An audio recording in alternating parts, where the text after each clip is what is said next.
Faking it till you make it, or fake it until you make it, is an aphorism that suggests that by imitating confidence, competence, and an optimistic mindset, a person can realize those qualities in their real life and achieve the results they seek. Well, we have at some point, if not most of our lives, implemented this art in our daily routines, killing the real us and putting in a falsified persona for the world to love us. That sense of belonging with beats, social class, political echo chambers, friend groups, and whatnot. And in our subject matter, there's a positive and negative notion. Today we'll be focusing on the negative. We've seen with the likes of fake Instagram models, rappers, high school students, in our workplaces, right? But have we ever sat down and asked ourselves, where does this all stem from? Why be in this echo chamber of fake? Well, this is what we're going to try and find out.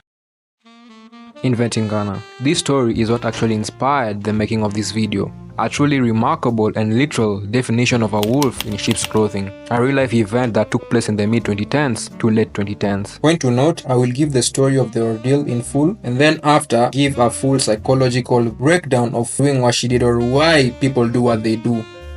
Anna Sorokin was born in Moscow, 1991, and relocated to Eschweiler, Germany with her parents. When she was 16 years old, she attended high school 40 miles outside Cologne, near the Belgian and Dutch border. A few years later, she dropped out of college in London, relocated to Paris, and changed her last name to Delvey. In the summer of 2013, she moved to New York City, where she started interning for the French magazine Purple. With a brand new last name in a city far from home, she quickly realized that she could literally become whoever she wanted to be. Sorokin had dreams of opening up a Soho House-esque private members club and art foundation. She came up with a business plan and started mixing with the ultra-wealthy members of the New York art scene with hopes of finding investors. In order to be able to proceed with her club, she needed to secure a $22 million loan. She sent multiple banks falsified documents to secure the loan. Her plan seemed to work because she was able to convince a representative of City National Bank to help her withdraw $100,000, money that would be used as a down payment to Fortress, an investment group that had agreed to give her the loan. Then things got a bit tricky when Fortress told Sorokin they need to fly to Switzerland in order to meet her banker to verify her assets. She withdrew from the deal after giving them $45,000 and blew the remaining $55,000 on designer clothes, 5-star hotel stays, and fancy dinners. 1 month later, her bank balance was $9,000 in the red, and she failed to return the money to City National Bank. Her debt kept accumulating, but Sorokin refused to change her luxurious life. She used cash to pay for everything and checked into the Soho boutique hotel 11 Howard, where she stayed in a $400 per night room. She was able to rack up a hefty $30,000 hotel bill by not putting a credit card on file. Around the same time, she began to scam her friends out of thousands of dollars to pay for restaurant visits, plane tickets, and hotel stays. Most of her friends truly believed that she was indeed a rich trust fund kid, so initially they didn't ask any questions. It's when she kept forgetting to pay them back that they grew more and more suspicious. One of those friends was Rachel Williams, a photo editor who works at Vanity Fair. The two ran in the same circles for a while and befriended each other in the winter of 2016 during a dinner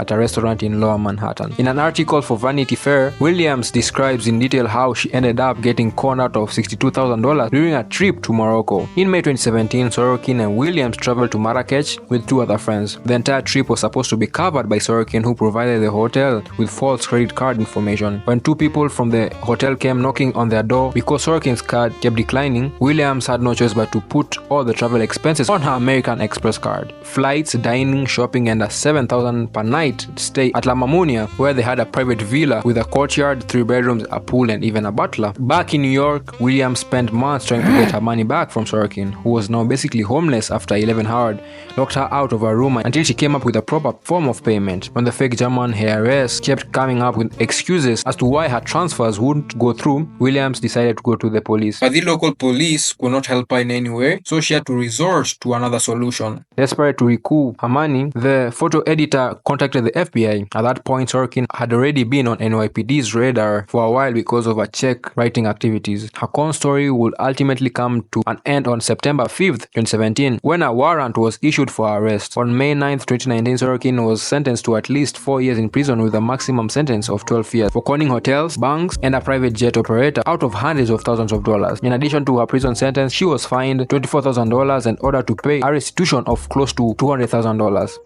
With all the feats she achieved, you can truly say she almost faked it, almost making it, until, well, she got caught. The fact that she had to go through all the trouble to achieve a lifestyle that she didn't have instead of going through the right route to achieve her success shows you the person that we humans can be. We can kill some part of us in order to achieve this falsified narrative of deceit, manipulation for a grand scheme. This is truly a testament of how detached we humans can become to achieve our goals. I found an article that tries to explain this phenomenon, this art, in a very intriguing way. It says that this phenomenon can be understood through several psychological concepts.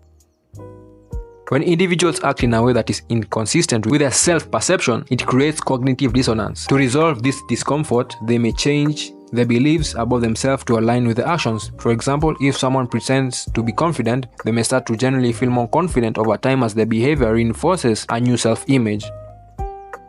This theory suggests that people develop their attitudes and beliefs by observing their own behavior. By faking confidence, individuals may come to believe they are more capable, which can enhance their actual performance and self-efficacy.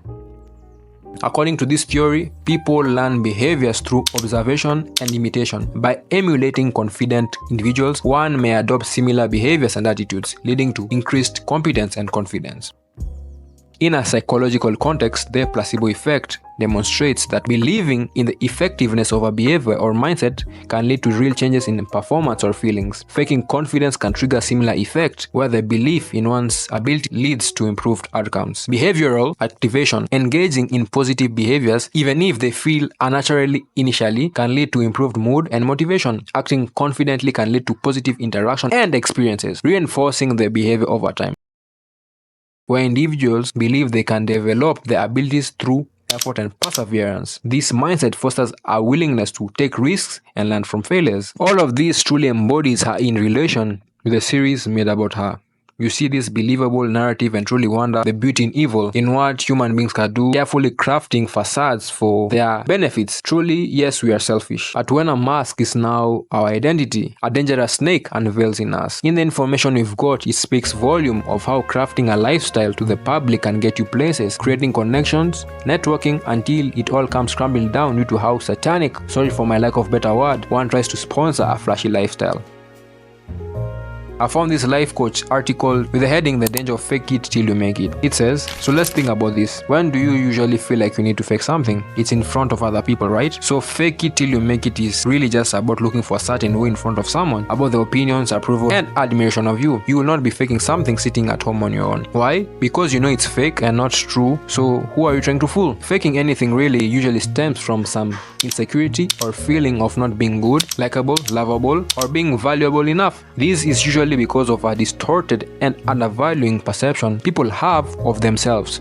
Now think about this. When you start pretending that you're better, for example wealthier, than you really are, and others buy into it, you create this illusion of yourself that others may like but you know you're not. How do you think that will make you feel? Even worse about yourself, right? Because now the difference between who you are and who you think you should be is even bigger. A recent study published in the Journal of Consumer Research found that when people try to prove their worth to others, it actually made them focus and dwell on their shortcomings. Faking something is a deception, and deceiving someone increases stress, anxiety, and has a negative impact on self-worth and confidence, because now you have to worry about whether people find out. You may be able to fool other people, but you cannot fool yourself. The biggest problem with faking something is that it's focused on what others think, the validation and approval of you.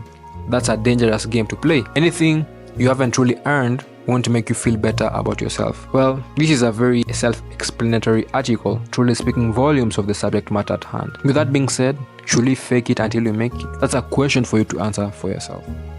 Ladies and gentlemen, thank you a lot for watching. Hopefully you have learned a thing or two, and tell me what you think in the comments. Have you ever experienced this? What are your thoughts? Please do like, comment, subscribe, share to whoever might need this, and I'll see you guys in a bit. Peace.